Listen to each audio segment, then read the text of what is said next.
Hey guys, I started a Patreon account last week. I want to hopefully use money I get from that to start buying actual equipment and software so I can make higher quality videos instead of these glorified slideshows I've been making so far. So if you want to support me, then check that out. The link will be in the description.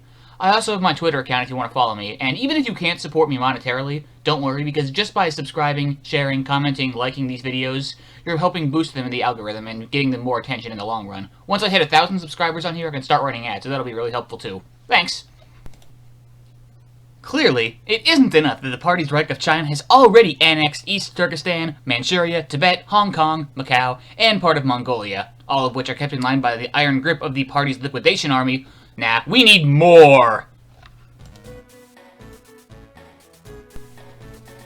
Aksai Chin is a desert plateau in India's northernmost territory of Ladakh, roughly 37,244 square kilometers in area, at an elevation of roughly 5,000 meters.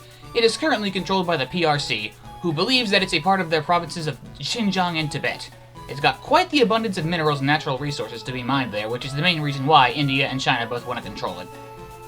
Even if we ignore the fact that both of those provinces are actually countries that the PLA has invaded and taken over, the PRC's claim to ownership over Aksai Chin is nothing short of ridiculous.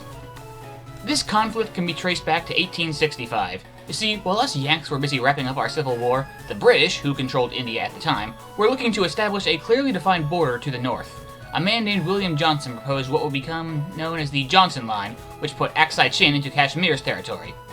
Today, Kashmir is the subject of another dispute between India and Pakistan, but that's a story for another time. The Qing Empire actually didn't control most of East Turkestan at the time, so the Johnson Line was never presented to them. Kashmir accepted the boundary, and thus Aksai Chin was a part of Kashmir, and by extension it is now part of India, since it's now part of India. Fast forward to 1899. The British proposed a new line to the Qing government, the McCartney-MacDonald Line. This line put much of Aksai Chin into Qing territory. The logic behind this was because this line would be more defensible for India, and because the British had hoped to strengthen the Qing Empire as a means to keep Russia in check. Upon receiving this proposal, the Qing government did absolutely nothing. Why? I don't know, but if they really wanted to accept that proposal, then they should have said something. So, as such, the previously used Johnson Line, which had been slightly modified becoming the Ardagh-Johnson Line, was what remained in use. Today, the CCP for some reason believes that the Qing government's lack of a response to the proposal means that they accepted it. You would think that they would only occupy Aksai Chin up to the McCartney-MacDonald Line, which is what they think they had the right to do, but they actually just went ahead and occupied the entire thing in the Sino-Indian War of 1962, which was sparked when the relatively new Republic of India found out that the CCP had built a road connecting their provinces of Tibet and Xinjiang through what was rightfully India's territory. So, even according to their own stupid logic, the CCP has still occupied more land than they actually own.